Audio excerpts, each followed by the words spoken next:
Alright, so in today's video, we're going to be going over Shorekeeper. Apparently some of her kit actually got leaked. Actually, I believe the whole thing, remember everything is subject to change, is pretty much a rough translation from China on what she can actually do. And it's going to be Shorekeeper's kit. And I'm assuming you say like Yuhu is going to be her kit as well. Now, if you check on Wuthering Waves, the leak subreddit, they don't have the actual Discord information for her. I don't know why. Shorekeeper bias, I guess. Anyways, so I haven't looked at anything, so it's pretty much just the first look with you guys as well. Now, Shorekeeper, so her skill summons a butterfly, auto locks on to enemies, damaging them. Damage dealt heals allies, can be quick swapped. Okay, so it's basically an on-field butterfly.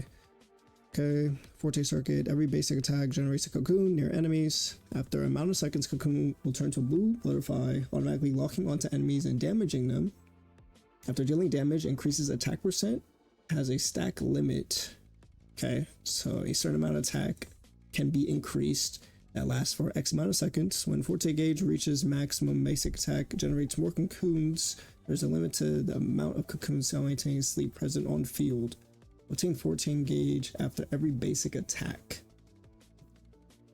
So really, they have a TLDR here. Baji's mechanic with Forte gauge is not full. Holding down the basic attacks allows Shorekeeper to transform into a butterfly. Okay, so that's where the butterfly transformation comes in by the heavy attack. Okay, during transformation, Shorekeeper will gradually regenerate energy. It says energy first thought was Forte gauge description, makes a distinction between Forte gauge and other form of energy. If she turns into a butterfly, I would assume it would build her Forte gauge as well. I'm not too sure that it would actually change, like not change, but build energy. Once energy is full, letting go of basic attack will trigger a Shorekeeper dash toward enemies, dealing damage and transforming back into human form. When energy is full, holding down basic attack will deal damage to enemies once and trigger all cocoons on field, detonate like Datara. Yep. So Datara is from Naruto. If you've never watched Naruto before, basically it's just a claymation bomb. So it's kind of like her cocoons are just going to be mines that will like, so basically her cocoon is like a mine that generates near enemies, and when dealing damage she's just going to have a attack percent increase that has a certain limit, and there's a certain limit to the amount of mines that you can have on field. And then she gains Forte gauge, turning into butterfly form, or basic attacks as well. And then eventually when you get out of the butterfly form, it will detonate all the cocoons at once, or mines basically. So obviously text always makes it look like it's a fucking essay, but it's probably just very, very simple on how it works. So her liberation lasts for X amount of seconds, and this is basically the domain expansion. So domain has 3 stages. Every stage requires triggering character intro skill. Okay, it seems like it's characters in general, not just Shorekeeper's intro, to progress into the next stage. Stage 1 covers HP, increases crit, increases damage. The effects of domain stacking or being independent and still unconfirmed. So the right thing to do here, right, is to make it to where stage 3 has every buff, because I believe maybe some people like this kind of gameplay. I think it's just very annoying in general for a lot of people if they have to go like, okay, she's in domain 1, I need HP, let's activate. Domain 2, I need crit rate, let's activate for more damage. Stage 3, I just need more damage. Like, that doesn't make any sense. Like, I feel like it would definitely stack and you get the full buff bonus of all 3 stages at once. So hopefully that's the case, Kuro. Don't fuck that up, because honestly, if it's 1 by 1 stage and you always have to manage your intros to get the maximum amount of buffs, I know people are not gonna like that. People are definitely gonna be like, she's mid, she's mid. But the cool thing is though, if you get her S6, I believe the stage 2 also increase crit damage as well. Alright, so the intro skill, normal intro skill, is the same as doing 1 resident skill. If in domain stage 3, special intro skill will be triggered, causing one-time explosive damage.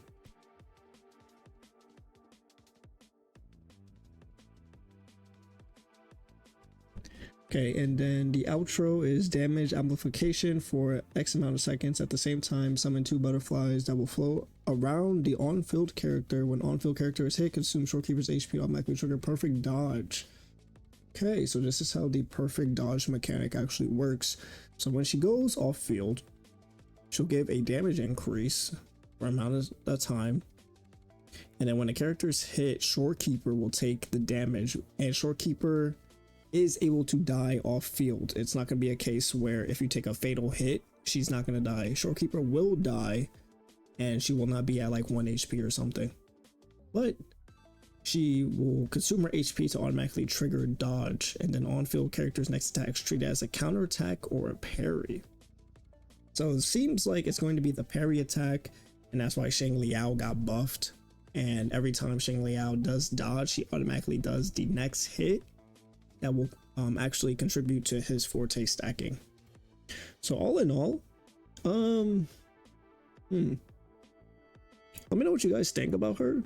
She's not as crazy as I thought she would be. It really depends on the numbers at the end of the day.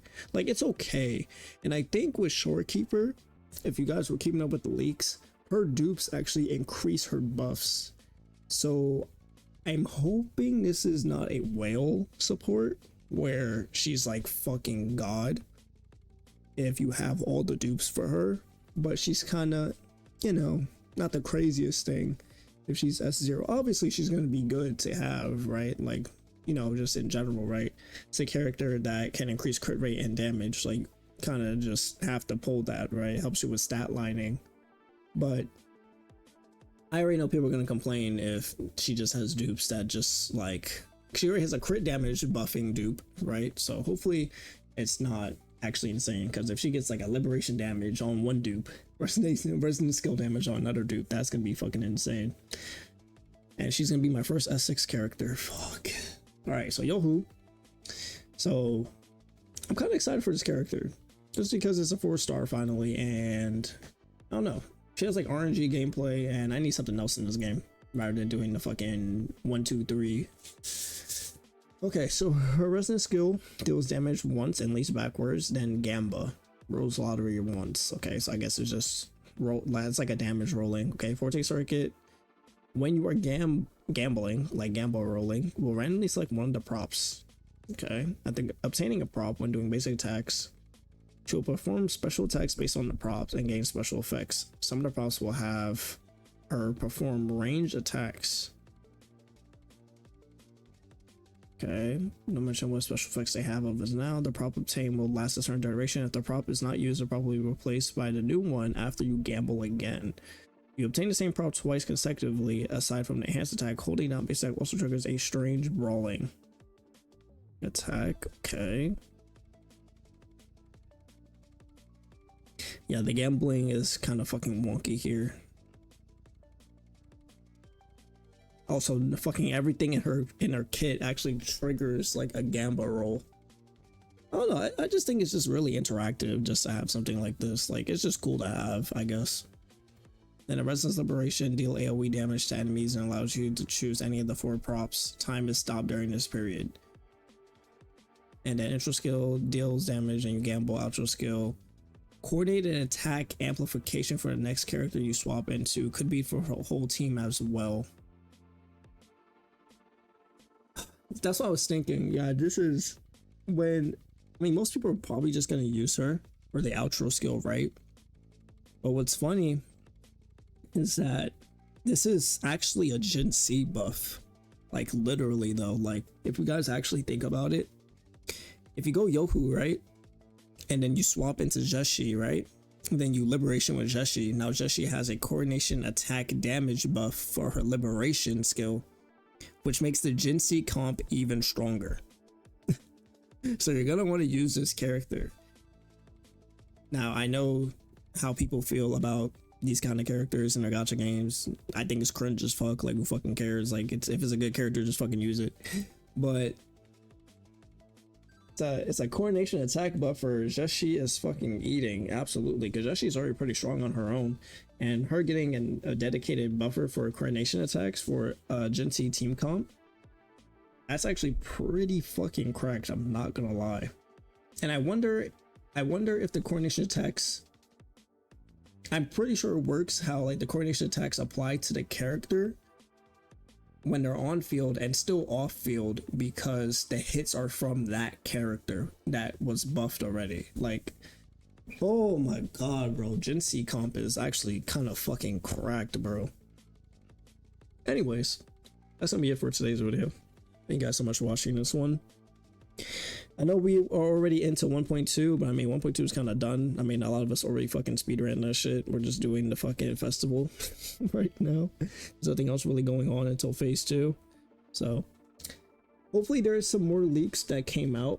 I'm actually going to check the spreadsheet right now to see if is anything else, but I don't think so, because I think we're still waiting for more information to come out. So give me 1 second. Is anything else that came out? Actually, no, not really. I believe this is the only thing that came out so far. There is some other stuff that came out. I actually don't want to actually show this yet because I want to make another video for it, because it's actually a lot of information. I'm sorry to blue ball you guys. I will tell you guys this though. 1.4 will have skins. 1.4 is 100% Tsubaki apparently, and 1.4 is going to be adding a gender change system, and 1.4 is going, oh wait, she's not actually gonna be a pistol user. She's gonna stay a sword user, which I figured, because obviously we have sound effects for a sword, not a gun. So that was a funny video to make. Anyways, if you guys stayed this long, thank you guys. Leave a like and subscribe if you guys haven't yet. And I'll see you all in the next one. Peace.